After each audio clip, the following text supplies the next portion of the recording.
Kesatuan rakyat, kesatuan jiwa, kerajaan perpaduan. Teruskan bersama di dalam channel ini untuk perkembangan-perkembangan isu semasa, isu politik, dan isu-isu hangat di Malaysia pada hari ini.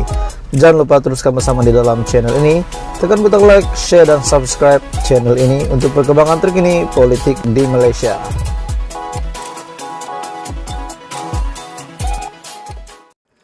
Tuan-tuan dan puan semua, apa pandangan dan pendapat Anda? Kabinet Kerajaan Perpaduan dibubar minggu depan. Dan kenapa dibubar? Dan kenapa saya menyatakan satu berita hari ini berkaitan dengan pembubaran Kabinet Datuk Seri Anwar Ibrahim yang baru saja terbentuk, baru dilihat kuku. Adakah setelah beberapa suara yang diterima di pejabat-pejabat menteri di dalam Kabinet Kerajaan Perpaduan diterima di media berkaitan dengan menteri tak layak, menteri patut ditukar, adakah Datuk Seri Anwar Ibrahim akan membubarkan kabinetnya minggu depan? Oke, baik, sebelum kita teruskan isu hangat yang saya nak kongsi kepada Anda hari ini, kenapa saya kata bubar kabinet hari ini, dan isu seterusnya, saya meminta jasa baik kamu kerjasama tuan-tuan dan puan semua untuk tekan butang subscribe. Jangan lupa juga tekan like dan share video ini supaya lebih ramai lagi rakyat Malaysia tahu tentang isu panas hari ini. Oke, baik tuan-tuan dan puan semua, kita teruskan. Adakah Datuk Seri Anwar Ibrahim, Perdana Menteri Malaysia ke-10, akan membubarkan kabinetnya?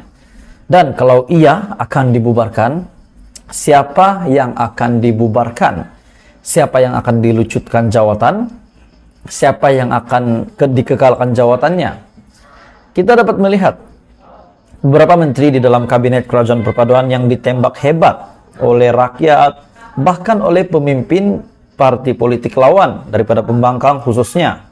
Bukan saja dari Dr. Mahathir, tetapi satu kenyataan daripada seorang pemimpin Perikatan Nasional, Wan Saiful Wan Jan, akhirnya membuat satu kenyataan, satu pendedahan yang paling pedas untuk diterima oleh salah seorang orang kuat, orang harapan Datuk Seri Anwar Ibrahim. Kenapa saya kata menteri ini adalah orang harapan Datuk Seri Anwar Ibrahim? Karena beliau adalah timbalan Presiden PKR, yaitu Rafizi Ramli, yang hari ini adalah Menteri Ekonomi. Wan Saiful Wan Jan cadang, Johari ganti Rafizi. Adakah bermakna ada menteri baru dilantik dan Rafizi Ramli dibuang? Oke, kita teruskan. Ketua Penerangan Parti Pribumi Bersatu Malaysia Bersatu, Datuk Wan Saiful Wan Jan, mencadangkan Datuk Seri Johari Abdul Ghani yang menggantikan jawatan Menteri Ekonomi yang disandang oleh Rafizi Ramli, sekiranya ahli Parlimen Pandan itu terus tidak kompeten dan dalam menjalankan tugas. Ujar beliau, Johari jauh lebih berwibawa dan tidak kebudak-budakan sehingga membuat semua pihak terduduk semata-mata sebab dendam politik. Setakat ini, adakah Anda setuju dengan kenyataan daripada Wan Saiful? Sebab baru-baru ini ada yang dikeluarkan di media kenyataan daripada Rafizi Ramli bahwa beliau akan membuat pemimpin PN yang mempertikaikan beliau akan terduduk dalam masa sebulan lagi, dan akhirnya Wan Saiful pula membalas kenyataan daripada Rafizi Ramli. Matlamat kerajaan, siapapun yang jadi kerajaan, matlamat kerajaan menurut Wan Saiful bukan untuk buat sesiapa terduduk, tapi matlamat kerajaan ialah membantu rakyat tanpa mengira pegangan politik. Ada yang kata, salah atau tidak Datuk Seri Anwar Ibrahim untuk menjadi Perdana Menteri yang berjiwa pembangkang? Coba Anda jawab, tuan-tuan dan puan semua. Salah atau tidak Datuk Seri Anwar Ibrahim menjadi Perdana Menteri yang mempunyai jiwa pembangkang? Kalau Anda tanya saya, bagi saya tidak salah. Sebab walaupun mempunyai jiwa pembangkang, tetapi selagi itu tadbir urus negara, kebajikan rakyat, keselamatan rakyat, keharmonian rakyat, dan semuanya berkaitan dengan rakyat, semua dijaga, saya rasa itu tidak masalah. Sepatutnya pada masa ini, menurut Wan Saiful, lihatlah bagaimana nak mulakan supply side reform, yaitu pembaharuan dari segi penawaran supaya kita ada penyelesaian jangka panjang berkaitan harga barang. Pada Jumat yang lalu, Rafizi berkata, pengguna perlu berperanan menjadikan penawaran dalam permintaan terhadap barangan lebih anjal, termasuklah dengan tidak membeli produk yang dijual pada harga lebih mahal berbanding sebelum ini. Jadi adakah dengan kenyataan daripada Rafizi Ramli yang berkata membalas pemimpin-pemimpin PN yang mempertikai beliau, beliau kata, akhirnya beliau balas bahwa pemimpin itu akan terduduk dalam masa sebulan lagi.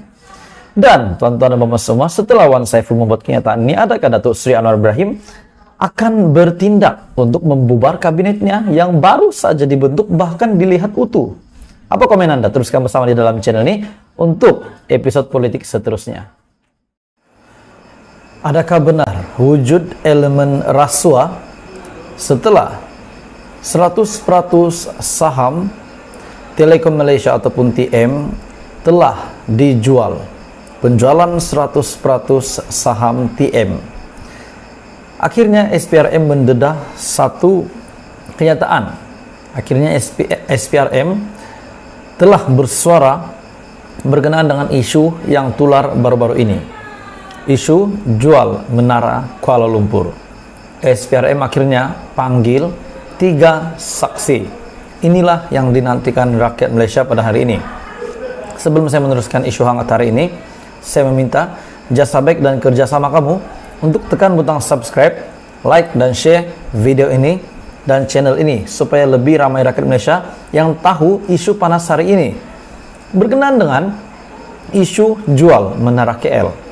Setelah SPRM mendedah akan memanggil 3 saksi. Adakah isu penjualan saham 100% saham TM ini tidak ada kaitan dengan rasuah atau ataupun salah di sisi undang-undang dan sebagainya?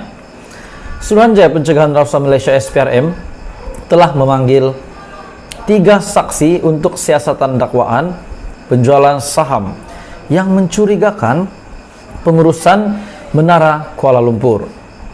SPRM dalam satu kenyataan berkata, pihaknya sedang menyiasat dakwaan penjualan saham terbabit.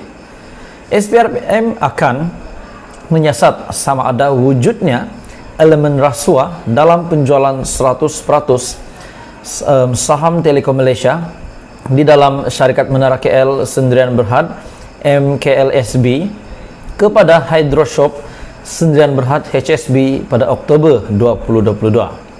Dan setakat ini SPRM telah memanggil 3 orang saksi mendapatkan beberapa dokumen daripada pihak-pihak berkaitan untuk diteliti.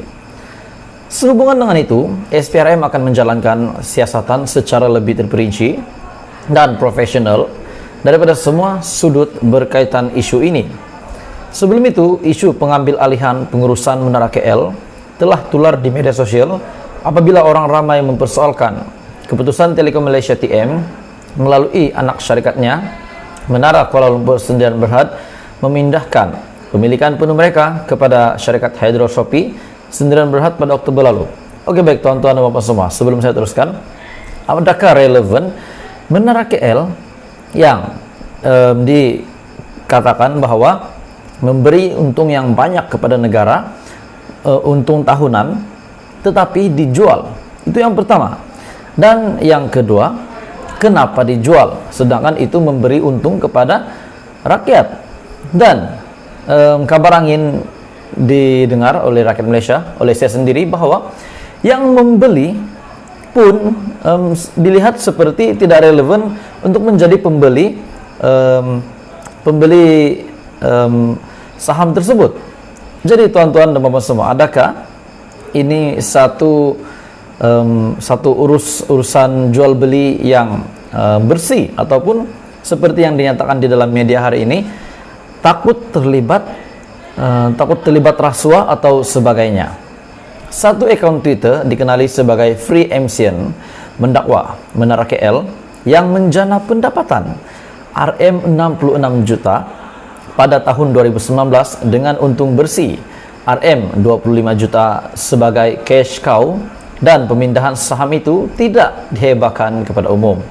Menteri Komunikasi dan Digital Fahmi Fadzil turut mengesahkan sudah menerima taklimat terperinci berkaitan konsesi pengurusan Menara KL daripada Kementerian pada 14 Desember lalu dan akan menerima satu taklimat menyeluruh berhubung perkara ini daripada TM pada 3 Januari ini.